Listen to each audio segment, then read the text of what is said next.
Right, today we're going to be looking at sharpening an English drag. There's your English drag. This is a medium drag. Take note of the little saw cuts that have been done with a hacksaw just to make it a bit easier to sharpen. Now what we're looking for when we want to check and see if this drag's been sharpened properly is the teeth should be, if I can get it at the right angle, the teeth should be just rounded between that end and that end. So they should just go up and over a little bit. And it's only a very, very small bit. Now, if there are any teeth that are high, you'll end up with a very, very badly scratched drag finish. And if the drag is hollow in its length, the end teeth will dig in and that'll scratch as well. So what we do to make sure it's the right shape is we get a file, which is just over here, and we drag file along the tops of the teeth to get in the right shape. And I'll just put it into the vise and show you what I mean.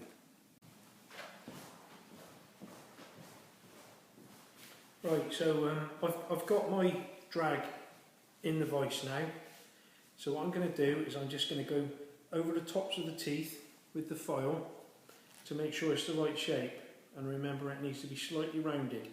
So these end teeth need to be about 1/2 mm lower than the middle teeth. So I go over the length of the drag with the flat of the file.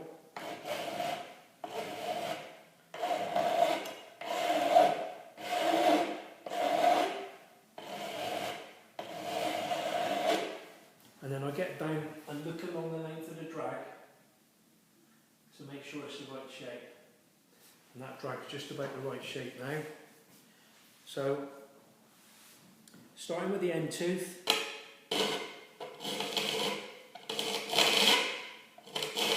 what you do, what you've created along the top of that drag is little flat spots on top of the teeth. So what you're doing is you're going to file each one of these until the little flat shiny bit's gone. And you must stop as soon as the shiny bit's gone, or your tooth will be too low and it will scratch. Right? So what I've done is I've filed about 1/2 of that shiny part off of that end one there. So then I'm going to move into the next tooth in. Only pushing the file forward, because if you pull it back, all it does is it blunts the file. So that end tooth now, the shiny bit's gone, so I move in to the next one.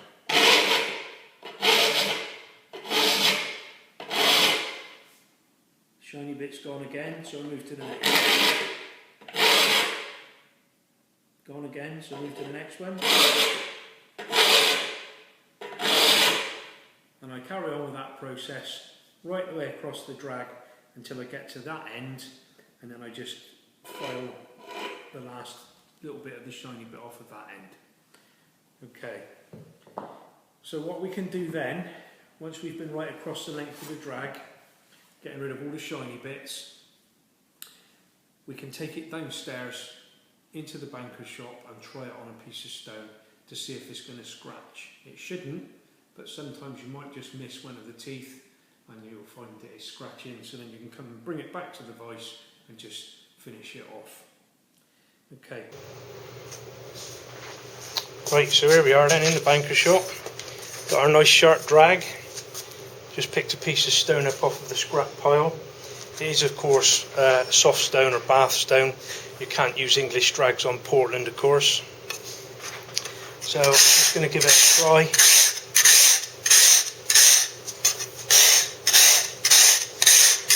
Dragging in from the edges of the stone.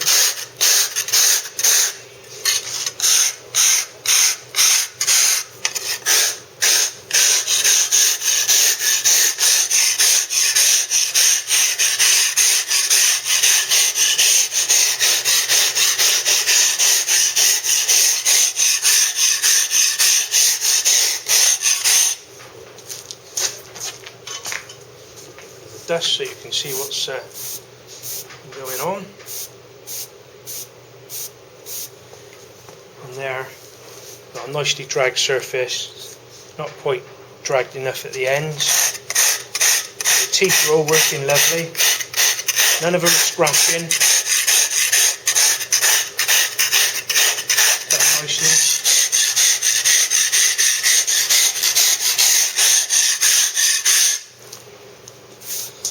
And that is a nicely sharpened drag.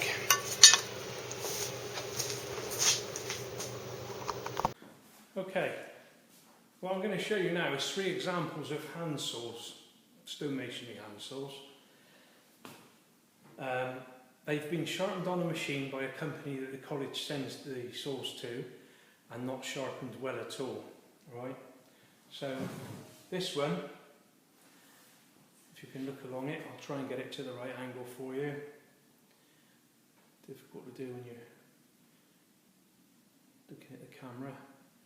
This one has got high teeth on the ends and an area in the middle that has got some high teeth as well. So it's got 2 hollow bits about the middle 2/4 of the saw, or the middle half should I say, are hollow with a round bit in the middle and high teeth on the ends.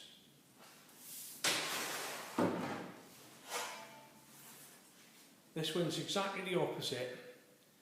You can probably see that quite well now. This one is hollow, quite a lot hollow, probably about 4 or 5 mil hollow in the middle. Not good at all. Another example. Now this one has been sharpened fairly well, not by the company that sharpens saws for the college, I might add.